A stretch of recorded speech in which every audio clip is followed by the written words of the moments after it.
হাঁটি পা পা করে ঘুরো, আমি আল্লাহকে পাইবা না। সারা দুনিয়ায় সফর করো, আমি আল্লাহর পাইবা না।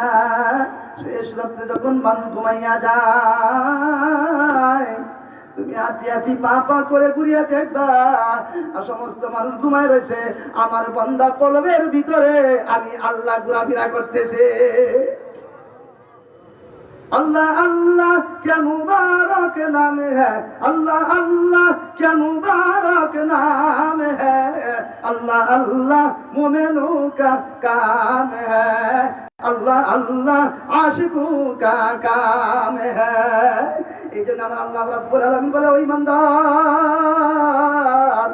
আমি আল্লাহকে যদি পাইতে হয় সাদিকিনদের তুমি সাথী হয়ে যাও। আল্লামা ইকবাল বলেন, ওই আনোয়ার শেখ কাশমীর রহমাতুল্লাহ আলাইহির দরবারে যখন গেলাম, যাওয়ার পরে আমি এতটুকু অনুভূতি করতে পারছি, ওই দুনিয়াতে যদি কেউ ভদ্র হতে চায়, কেউ আল্লাহ হতে চায়, কেউ সৃষ্টিদাতার হতে চায়, কেউ মুত্তাকি হতে চায়, কেউ পরহেজগার হতে চায়, কেউ জান্নাতের সার্টিফিকেট নিয়ে কবরে রওনা করতে চায়, ওই রকম আনোয়ার শাহ কাশমীরির মতো ব্যক্তিত্বের দরবার ছাড়া, সাহাবত ছাড়া, সান্নিধ্য ছাড়া দ্বিতীয় আর কোনো রাস্তা পৃথিবীতে না। পরামর্শের মুরব্বী আছে, লাগবে। আল্লাহ নিজে বলছেন সাদিকিন, সাদিকিন কারে কয়? এক নাম্বার সাদিকিন ওই ব্যক্তি, যে ব্যক্তি পাঁচ ওয়াক্তের নামাজ জামাতে পড়ে। কথা ঠিক না ঠিক? যে ব্যক্তি পাঁচ ওয়াক্তের নামাজ, এমন পীর বাংলাদেশে আছে না নাই? মসজিদ জামাতে নামাজ পড়া করে, কার পিছিয়ে পড়াম কি আছে না নাই? নামাজ তো পড়েই না, যাও কিছু আছে পড়ে, ওই না না না, কার পিছিয়ে নামাজ পড়াম? পীর তো পড়েই না, মুরিদদের বেশি খারাপ। ওই আর ভিতরে মনে হইতো না, ও কেরে এই কেরে করতে বলিবে তাহলে। আজকেও আমি তাফসীরে জালালাইন শরীফের মুতালা করে আসছি, আমি আজকে এই আসরের পরে মুতালা করছি। 6 ব্যক্তির গীবত করা জায়েজ। কয় ব্যক্তির? 6 ব্যক্তির গীবত বলা জায়েজ। সগীরা গুনাহ পর্যন্ত হবে না। কার কার গীবত বলা হারাম, কার গীবত বললে সগীরা গুনাহ, কার গীবত করলে কবিরা গুনাহ, কার গীবত করলে গুনাহ নাই, নেকিও নাই, এরকম ভাবে 6 ব্যক্তির গীবত বলা জায়েজ। কেন জায়েজ?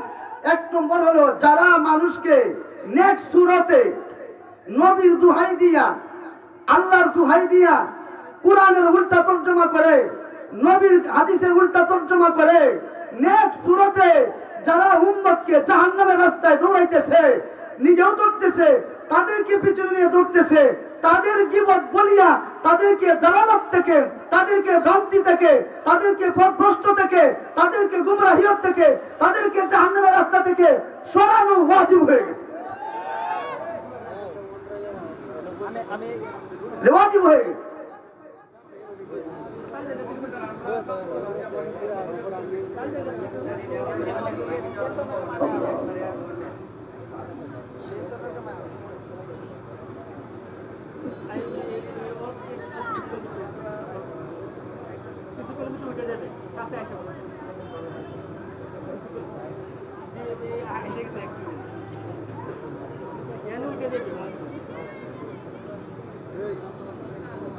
আমাদের সন্তান, বসেন, যারা আসতেছেন বসেন, কর্তৃপক্ষ আমাকে হুকুম দিবে, সাথে সাথে মাইক ছেড়ে দিব ইনশাআল্লাহ।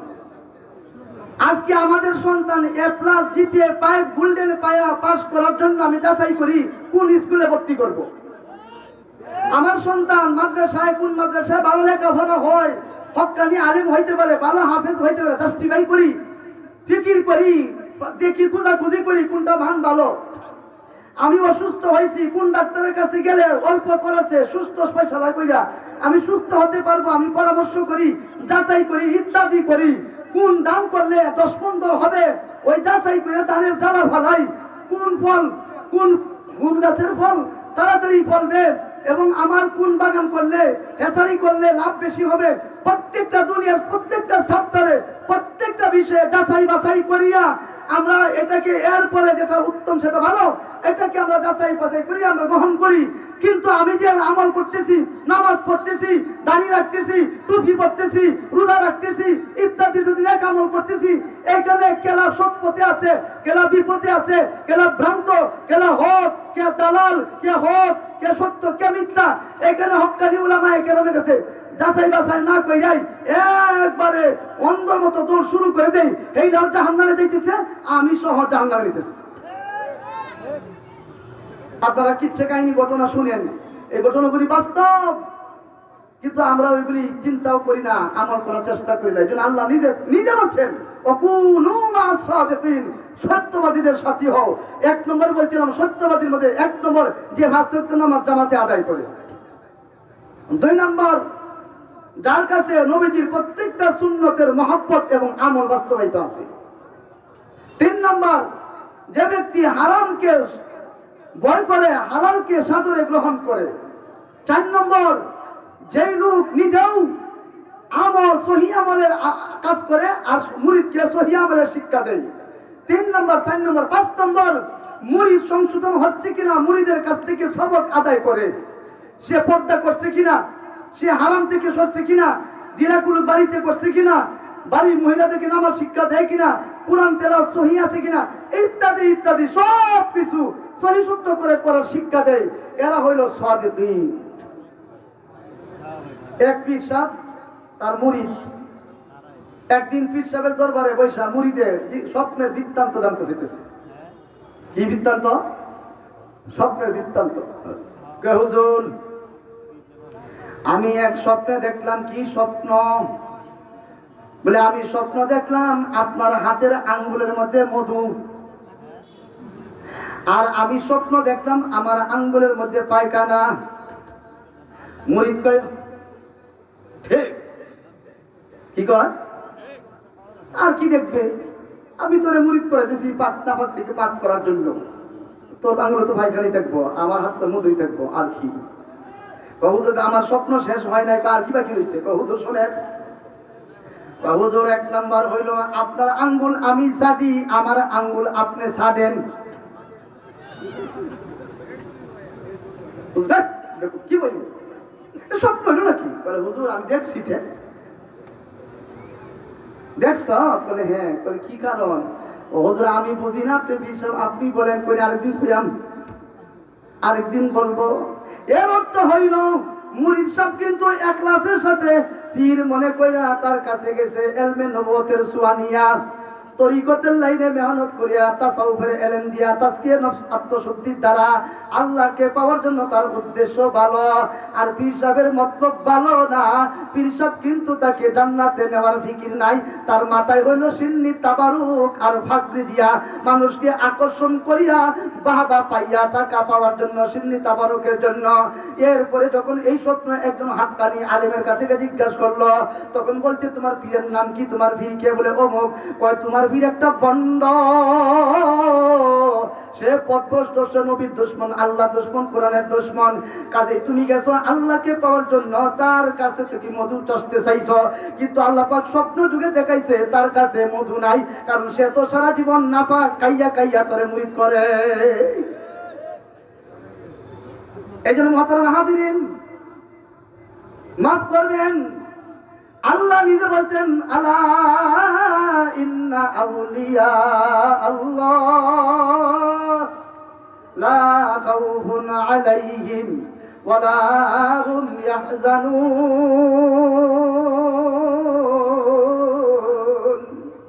আল্লাহ নিজে বলছেন আলা, জেনে রাখো, বুঝে রাখো, শুনে রাখো, ইন্না আউলিয়া আল্লাহ, নিশ্চয় যারা দুনিয়াতে আমার আল্লাহর বন্ধু, যারা আমার প্রিয়, লা খাউফুন আলাইহিম ওয়ালা হুম ইয়াহজানুন, তাদের কোনো ভয় নাই, তাদের কোনো চিন্তা নাই। আর কারা আল্লাহর বন্ধু? আল্লাহ এখানেও দুইটা সবক দিবেন, দুইটা দৌড় দিবেন, জানা দিবেন আল্লাযীনা আমানু ওয়া কানু ইয়াত্তাকুন, যারা ঈমানদার এবং যারা মুত্তাকি তাকওয়া অবলম্বন করে তারাই আমার বন্ধু। বলেন সুবহানাল্লাহ, সুবহানাল্লাহ। আসতেছে না আমার বয়ানের নবী রাসূলের বয়ান আছে, তা আমি বলতেছি। হ্যাঁ এসে বসছে। আলহামদুলিল্লাহ, মারহাবা মারহাবা মারহাবা। আইয়ুব সাহেব হুজুরের আগমন, আইয়ুব হুজুরের আগমন, স্বাগতম। আইয়ুব হুজুরের আগমন, শুভেচ্ছা, স্বাগতম, আহলান সাহলান, মারহাবা মারহাবা। আমি আবাদউদ্দিন মানুষটা ছোট, মাফ করবেন, কর্তৃপক্ষের পায়ে ধরতেছি, আপনাদের পায়ে ধরতেছি, কোন বয়ান চলাকালীন যদি এখানে বড় বিশ্বের বড় শায়েখ আসে, উনার স্লোগান দেওয়া নারায়ে তাকবীর, এটা সম্পূর্ণ নাজায়েজ। কারণ আল্লাহ এবং রসুলের কথা বলা হচ্ছে, উনারা আল্লাহ রসুলের চেয়ে বড় না, বয়ান বড়, তাদের আলোচনা বড়। আমি আবাদুদ্দিন গান্দা হইতে পারি, আল্লাহর কথা বলা, উনারা আসবেন, তাদেরকে স্বাগতম জানাই, আপনারা স্লোগান মারহাবা দিয়া রিসিভ করবেন। বয়ান বন্ধ করে স্লোগান দেওয়া, আপনারা জিজ্ঞাসা করে দেখেন, এটা মুনাফিক না। আমি আগে মাপ চাই নিছি। যাই হোক, হুজুর চলে আসছে, আমি আলোচনা দীর্ঘায়িত করবো না। আমারে কোন বেড়া বলতে দাওয়াত দিব না দিব, এই মাথায় আমার মাথা তুলে না। আমার মাথা হইল হক কথা বলা, আমাদের কথা বলা, সঠিক কথা বলা। কারণ জাহান্নামের আগুন দিয়ে আমার জিহ্বাকে কেটে ফেলবে যদি আমি হক কথা না বলতে পারি। আল্লাহ রাব্বুল আলামিন বলেন আল্লাযীনা আমানু, এখানে আমানু যে আল্লাহ বলছেন যারা ঈমানদার তারা আমার বন্ধু। এখানে ঈমানদার শব্দের অর্থ যারা শিরক বিদআত মুক্ত ঈমান হতে হবে। কোন ঈমান? শিরক বিদআত মুক্ত ঈমান হতে হবে। যে ঈমানের মধ্যে শিরক বিদআত আছে সেই ঈমান কাটি না, এটা ভেজাল। এটা কি ভাই? ভেজাল। নারকেল তেল ভেজাল, সয়াবিন মিশাইছে। সরিষার তেল ভেজাল, পেঁয়াজ মিশাইছে, পেঁয়াজের গুঁড়া পানি মিশাইছে।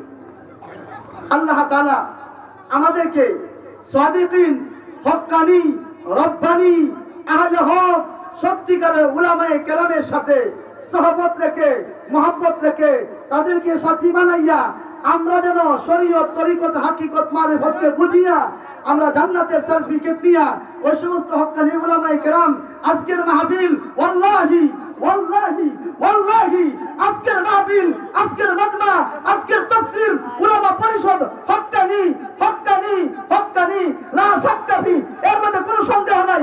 আল্লাহ তাআলা আমাদের সবাইকে মওত পর্যন্ত ওই সমস্ত হক্কানি উলামায়ে কেরামের সহবত, সান্নিধ্য, ভালোবাসা, প্রেম, পরামর্শ, তাদের সাথী হয়ে যেন আমরা কবরে যাইতে পারি। আল্লাহ পাক কবুল করেন, বলেন আমিন। আল্লাহ পাক তৌফিক দান করেন, বলেন আমিন। আজকের মাজমাকে কবুল করেন, উলামা পরিষদকে কবুল করেন। সারা বিশ্বের উম্মতে মুসলিমার উলামায়ে কেরাম, মুসলমান, কুরআন, নবীর সুন্নাত এবং নবীর মান মর্যাদাকে